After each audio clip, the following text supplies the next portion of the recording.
하나님 아버지 감사합니다. 오늘 저녁도 저희들이 또 이곳에 모여 예배의 단을 쌓고 하나님의 말씀을 함께 조금 나누며 또 기도할 수 있는 한 시간을 주신 것을 감사합니다. 주님, 이 시간도 우리와 함께 하시고 부족하고 무익한 종에게 말씀을 한두 마디 증거할 힘을 주시고 또 주를 사랑하고 사모하여 온갖 각처에서 힘써 모인 사랑하는 심령들을 받으시고 복 주시고 또 말씀을 주시고 함께 기도할 수 있는 은혜를 내려주시기를 소원합니다. 예수 그리스도의 이름으로 기도하옵나이다. 아멘. 에스라 3장은 성전 건축을 시작한 내용입니다. 성전 건축을 시작함. 1절부터 읽어보십시다. 이스라엘 자손이 그 본성에 거하였더니, 본성은 예루살렘 성이죠. 7월에 이르러 일제히 예루살렘에 모인지라. 요사닥의 아들 예수아와 그 형제 제사장들과 스알디엘의 아들 스룹바벨과 그 형제들이 다 일어나 이스라엘 하나님의 단을 만들고 하나님의 사람 모세의 율법에 기록한 대로 번제를 그 위에 드리려 할세. 무리가 열국 백성을 두려워하여 단을 그 터에 세우고, 조금 어색하죠. 두려워하여 단을 그 터에 세웠다. 두려워하였으나 단을 그 터에 세우고, 보통은 이제 두려워하였기 때문에 이렇게 번역할 수 있는 히브리어 표현이지만은, 그러나 키라고 하는, 보통은 왜냐하면 이유를 말하는 것이 그것이 비록 뭐뭐 하였을지라도 이런 뜻도 있다고 사전에 나와 있어요. NIV 성경은 두려워하였으나 하였음에도 불구하고 이런 식으로 번역했습니다. 두려워하였으나 그 단을 그 터에 세우고.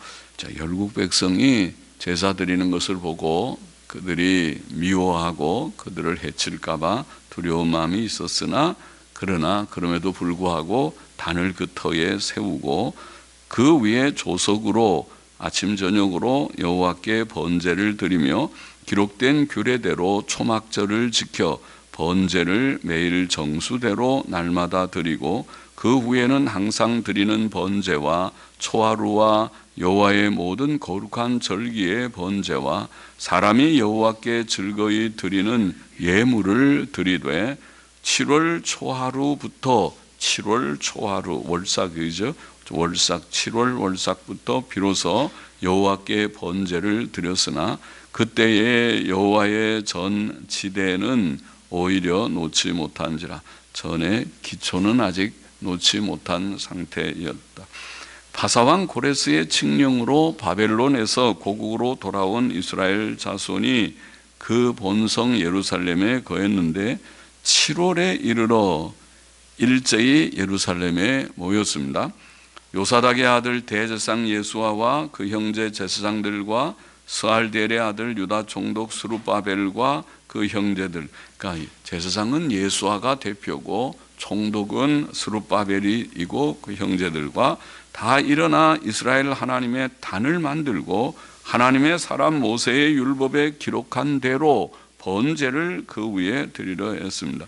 번제는 예수 그리스도의 속죄 사역과 성도들의 온전한 헌신을 상징한다고 생각되는 제사였습니다.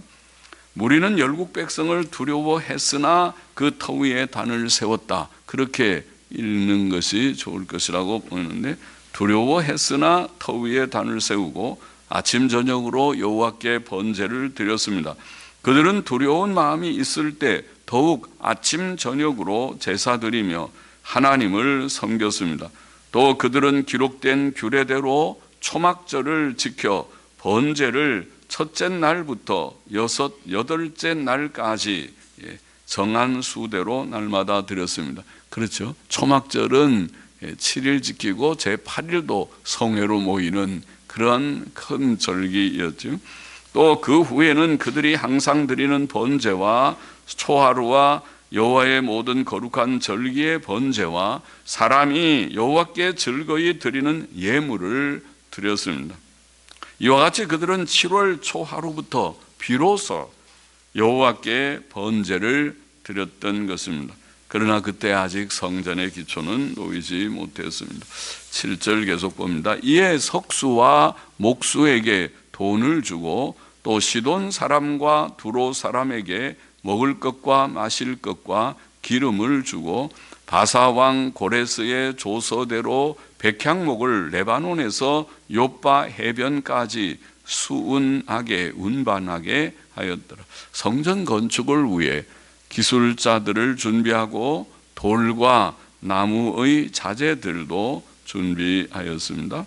8절 계속합니다. 예루살렘 하나님의 전에 이른 지 2년 2월에 스알델의 아들 스룹바벨과 요사닥의 아들 예수아와 다른 형제 제사장들과 레위 사람들과 무릇 사로잡혔다가 예루살렘에 돌아온 자들이 역사를 시작하고 이 일을 성전의 건축에 공사를 시작한 거죠. 시작하고 20세 이상의 레위 사람들을 세워 여호와의 전 역사를 감독하게 하며 이에 예수아와 그 아들들과 그 형제들과 간미엘과 그 아들들과 유다 자손과 헤나닷 자손과 그 형제 레위 사람들이 일제히 일어나 하나님의 전 공장을 감독하니라. 공장이 기술자들입니다. 기술자들을 감독하니라. 건축자가 여호와의 전 지대를 놓을 때에 성전에 이제 기초를 놓기 시작했습니다.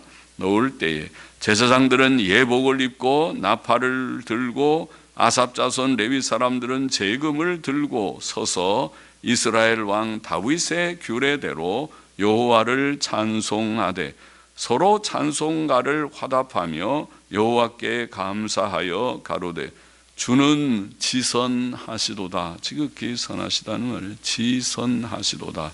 그 인자하심이 이스라엘에게 영원하시도다 하니 모든 백성이 여호와의 전 지대가 놓임을 보고 여호와를 찬송하며 큰 소리로 즐거이 부르며 제사장들과 레위 사람들과 족장들 중에 여러 노인은 첫 성전을 보았던 고로 이제 이 전 지대 놓임을 보고 대성통곡하며 여러 사람은 기뻐하여 즐거이 부르니 백성의 크게 외치는 소리가 멀리 들리므로 즐거이 부르는 소리와 통곡하는 소리를 백성들이 분변치 못하였느니라.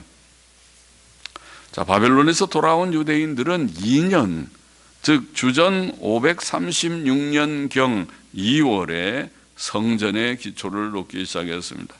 아까 돌아온 그해 7월에 초막절을 지키고 그 7월 월삭부터 번제를 드리기 시작한 그들이 이제 2년 2월에 성전의 기초를 놓기 시작한 것입니다.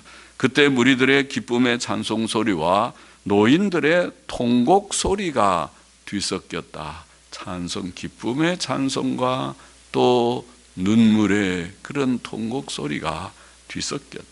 노인들의 울음은 그들 선조들의 죄로 인한 예루살렘 멸망의 기억과 예루살렘이 멸망할 때 그 참혹한 것을 그들이 비록 어릴 때지만 기억하는 좀 기억이 있었겠죠.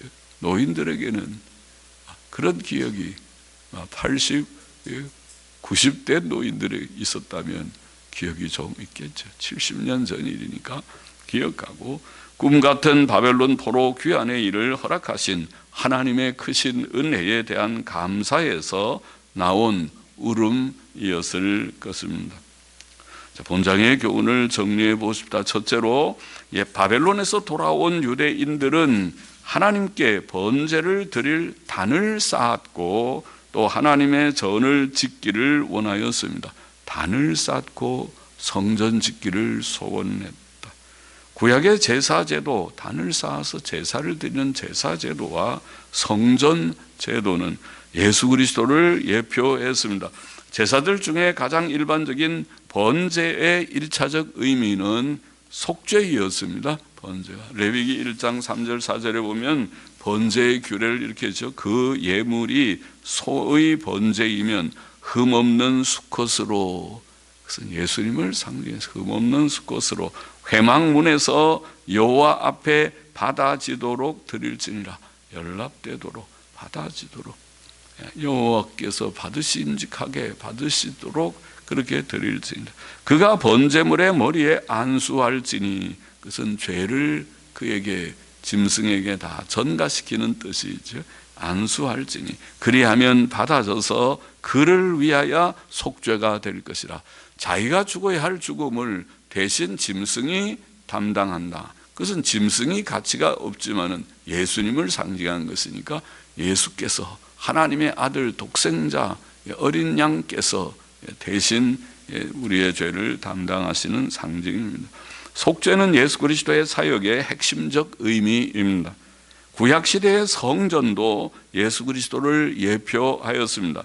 돌아온 유다 백성이 제사를 드리고 성전을 지으려 했던 것처럼 우리는 예수 그리스도만 믿고 예수님의 속죄만을 믿고 나의 의는 이것뿐 예수의 피밖에 없네. 예수님의 속죄만을 믿고 의지하고 또 그를 힘입어 하나님을 섬깁니다. 섬겨야 합니다. 둘째로 돌아온 유대인들이 모세 율법에 기록된 대로 하나님께 제사들을 드리고 절기들을 지키고 하나님을 찬송하고 감사한 것은 모든 제사장들과 레위인들이 찬송으로 악기로 나팔과 수금과 비파와 모든 악기를 사용해서 하나님께 감사하는 지선하시도다. 우리 하나님은 지극히 선하시도다. 은혜가 많으셔서 우리 같은 죄인들을 구원하셨도다. 우리도 꼭 그렇죠. 우리같이 누추한 죄인들, 믿음이 없고 또 부족함이 많은 죄성을 가진 우리들, 조금만 편안하면 교만하고 또 조금만 어려움이 있으면 낭망하고 또 세상으로 기울어지기 잘하고 하나님의 뜻대로 주를 위해 사는 것이 늘 연약한 저 자신을 비롯해서 우리가 생각하고 하나님의 은혜밖에 없다. 그렇게 감사하고 찬송한 것은 그들이 하나님을 경외하고 그를 섬기려 했음을 보여줍니다. 하나님께 대한 참된 예배를 드리고 하나님을 섬기는 것은 사람의 기본적인 의무입니다. 구원 얻은 성도들의 당연한 의무입니다. 우리가 전도서의 맨 마지막에 결론인 전도서 12장 13절에 보면 일의 결국을 다 들었으니 땅에 있는 일이 헛되고 헛되니 모든 것이 헛되다. 해 아래에 있는 모든 것들이 수고롭고 해도 끝이 없는 수고로운 삶의 여정이고 그것이 헛되다 그렇게 말하면서 결론을 말하기를 일의 결국을 다 들었으니, 다 들었다는 말은 이 허무한 세상인 것을 깊이 깨달으라. 깨닫고 하나님을 경외하고 그 명령을 지킬지어다. 그것이 요점이다. 요점 정리를 잘해줬어요. 애들 공부할 때 요점 정리를 잘해야 시험을 잘 보듯이.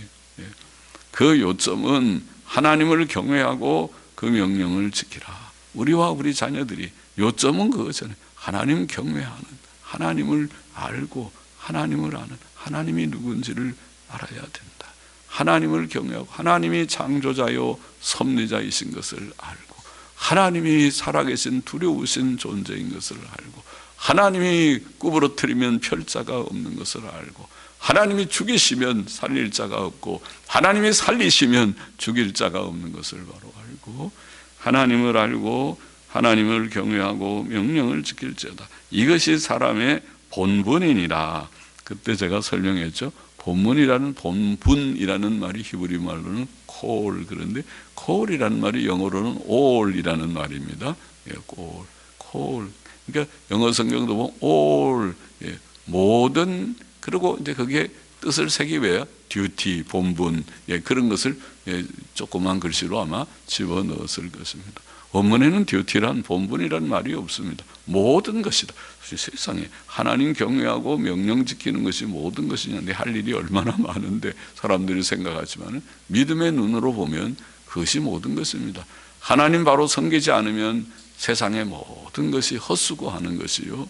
하나님을 바로 섬기면서 하는 일은 세상 일 하지 말라는 게 아니라 다 하지만은 하나님을 경외하고 믿음으로 살면서 오늘도 열심히 일어나서 일하고 또 살아가는 그것이 인간의 정로다. 그래야 복되다. 그러면 하나님께서 우리에게 평안을 더하여 주실 터이다. 그것이 성경의 가르침이 아닙니까?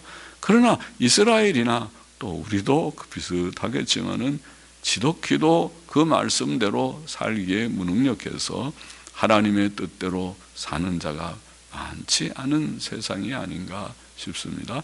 그러나 이제 우리는 은혜를 하나님께서 조금 주셔서 바로 살아보려고 하는 마음들이 많이 있죠. 그래서 오늘도 이렇게 달려나오신 여러분들인 줄 압니다. 우리는 하나님께 예배드리기를 그러므로 힘써야 합니다. 개인적으로도 또 시시때때로 가정적으로 함께 늘 기도하시고 함께 잠자리에 들기 전에 일어나서 식탁에서 시시때때로 어려울 때 같이 기도하고 합심 기도가 좋아요. 어려울 때 기도하고 기쁠 때 기도하고 슬플 때 기도하고 바쁠 때 더 기도하고 일하고 또 시간이 날 때 또 오늘은 또 시간이 좀 있으니까 더 기도하고 교회적으로도 모여서 하나님께 이렇게 예배드리는 하나님께 예배의 단을 쉬지 않는 우리가 되면 좋겠습니다. 좋은 일이잖아요. 좋은 일이죠. 찬송가를 부르고 기도를 하고 성경을 읽고 또 바른 목사들이 성경을 좀 바르게 잘 몇 마디 해석을 하고 그래야 되잖아요. 교회가 그래야지. 강단에 목사가 바른 설교를 하는 목사가 하나쯤은 있어야 되지 않겠습니까? 있어야 되겠습니까? 그렇지 않으면은 어떻게? 제가 미국에 있을 때 그 쉐비라는 영화를 밥존스 대학교에서 그 대학교에서 만든 영화 같은데 설교자의 그 일생을 아마 그 생을 좀 이렇게 그린 영화 같은데 이 쉐비라는 청년이 목사를 하라고 장로님들이 자꾸 세우니까 자기는 떨려서 설교를 못하고 어떤 때는 이렇게 설교하다가 말고 튀쳐나가고 도저히 내가 설교 못하겠다. 설교라는 게 쉬운 일이 아닌 거죠. 하나님께서 힘 주셔서 해야지 자기의 힘으로 할 수 없는가 보죠. 그래서 도망가면 장로님들이 또 쫓아가서 또 잡아다가 목덜미 잡아서 끌고 와서 강단에 또 세워서 설교하라고. 그러니까 목사가 하나 있어야 교회가 잘 되지. 그렇다고 그러면 장로님들이 나와서 설교를 잘 하든지.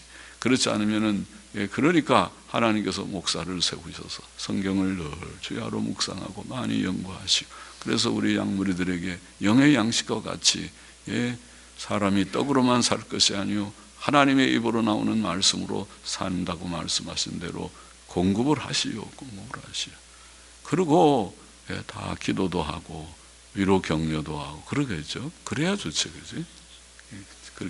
그렇게 하면은 좋죠, 교회가. 그러나 그렇지 않고 그런 목사가 없고 목사가 있어도 힘들게 목회나 하고 그렇게 하는 것보다 그렇게 하는 게 좋은데 그래서 늘 하나님의 말에 하나님께 예배를 드리고 찬송과 기도를 올리고 하나님의 말씀을 또 읽기도 하고 듣기도 하고 또 묵상하는 그런 우리가 되기를 원하고 셋째로 바벨론에서 돌아온 자들이 하나님의 성전 짓기를 원했는데 그것은 그들이 하나님 중심, 성전 중심의 생활하기를 소원한 것을 나타내는 것이죠. 그것이 성경적이고 하나님의 뜻이라고 믿습니다. 성전 중심으로 살라. 이스라엘 백성이 광야에서 민수기 보면 광야에 행진할 때에 순서가 성전이 중앙에 있습니다. 항상 성전을 중심으로 해서 진을 동서남북으로 진을 치고 이동할 때도 두 부류가 먼저 가고 그 다음에 성전 레위인들이 성막에 다 메고 메기도 하고 끌기도 하고 그렇게 가고 그리고 또 나머지 두 부류가 또 가고 그렇게 하면서 항상 성전이 가운데 중심이에요. 그처럼 우리가 성전은 예수 그리스도를 상징하니까 예수 그리스도 중심, 하나님의 말씀 중심, 그리고 교회 중심. 우리 개혁교회가 그런 얘기를 많이 하죠. 하나님 중심, 또 성경 중심, 교회 중심. 그런데 그냥 표가 아니라 우리의 삶이 그렇게 되어야 할 것이라고 믿습니다. 하나님 중심으로, 말씀 중심으로, 그리고 교회 중심으로 하나님을 섬기는 복된 삶이 되기를 소원합니다. 기도하십시다. 하나님 아버지 감사합니다. 오늘도 주님, 그들이 이제 하나님 앞에 성전의 기초를 놓았다 하는 역사를 우리가 읽으면서 하나님께서 은혜로 돌아오게 하셨고, 또 그들에게 그런 선한 마음, 경건한 마음, 하나님 경외하고 믿음으로 살고자 하는 간절한 소원을 주셔서 하나님 앞에 주님 제사도 드리고 또 성전을 이제 건축해야 되겠다는 마음을 가지고 일을 시작할 수 있도록 그런 은혜를 주신 줄 압니다. 이것이 오늘 우리에게 주시는 교훈을 우리가 조금 기억하였나이다. 하나님을 경외하고 하나님 예수 그리스도의 의만을 힘입고 또 하나님 중심, 성경 말씀 중심, 교회 중심의 삶을 우리가 구하며 실천하는 아름다운 교회가 되고 복된 교회가 되게 하여 주시기를 심히 소원합니다. 감사하며 예수 그리스도의 이름으로 기도하옵나이다. 아멘. 아멘. 아멘.